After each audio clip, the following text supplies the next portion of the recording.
Comment j'ai fait en tant que thérapeute pour que mes emails me rapportent énormément de résultats dans mon cabinet, c'est-à-dire énormément de personnes qui viennent dans mon cabinet pour prendre rendez-vous.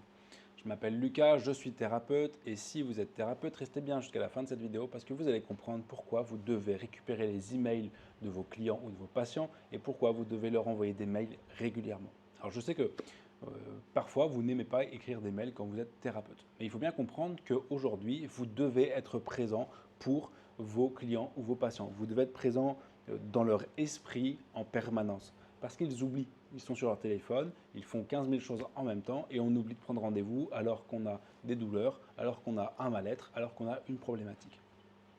Et on va aller consulter la personne, que ce soit son médecin généraliste, que ce soit un thérapeute, que ce soit son dentiste, quand il y a urgence. C'est quand on a mal aux dents qu'on va voir le dentiste, c'est quand on a mal qu'on va voir le médecin. Et le problème, c'est qu'en faisant ça, eh bien, on arrive sur des situations de crise, sur des douleurs fortes, sur des choses qui sont envenimées, sur des choses qui se sont dégradées au fur et à mesure. Alors que si la personne elle était venue en amont, pour prévenir plutôt que de guérir, eh bien, ça aurait été moins compliqué pour vous, moins compliqué pour la personne, moins compliqué pour le professionnel de santé. C'est pour ça que c'est important d'écrire des emails à vos clients ou à vos patients. Parce que ça va leur rappeler que vous existez, ça va leur rappeler qu'ils ont peut-être une problématique. Et que cette problématique-là, c'est bien de la prendre en charge aujourd'hui et pas d'attendre que ça s'empire. D'accord. Moi, dans ma pratique, il y a beaucoup de personnes qui ont été éduqués par rapport à ça, qui, avec moi, on a travaillé ensemble pour qu'ils viennent avant qu'il y ait un gros blocage, avant qu'il y ait une grosse problématique. D'accord.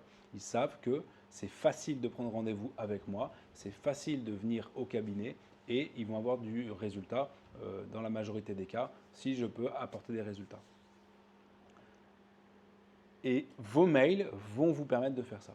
Ils vont vous permettre d'éduquer les gens sur leurs problématiques. Ils vont vous permettre d'aider les personnes à mieux comprendre, mieux cerner, mieux appréhender leurs problématiques pour justement prévenir plutôt que d'attendre que ça soit la catastrophe. C'est pour ça que c'est important. Donc, quoi faire dans vos mails? Quoi mettre dans vos mails? Tout d'abord, réfléchissez à quelle est la problématique que rencontrent les personnes qui viennent me voir. Quelles sont les problématiques les plus fréquentes? Aider les personnes à comprendre cette problématique-là. Donnez par exemple des exercices concrets dans vos mails.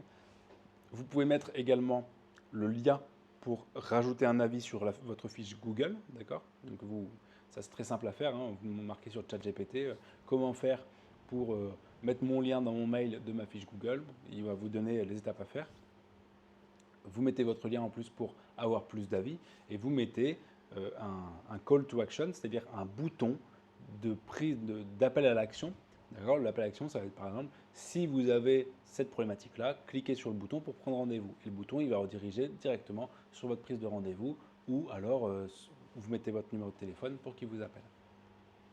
Les emails sont extrêmement importants. Au niveau de la fréquence, tout dépend. Je sais que beaucoup, vous avez peur de déranger les gens. Je sais que vous avez peur de déranger les gens avec plein d'emails, mais si les gens sont vraiment dérangés par vos emails, ils vont se désinscrire, tout simplement. Donc n'ayez pas peur d'envoyer 2 emails par semaine.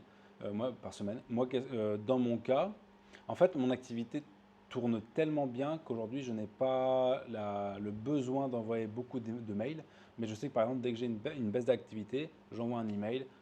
Dans les 2 jours qui suivent, j'ai plus de prises de rendez-vous.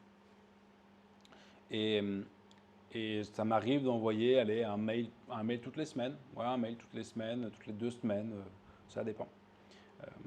Et en fait, ça a rappelé aux gens qu'ils ont une problématique et que vous existez et que vous pouvez peut-être solutionner leur problématique.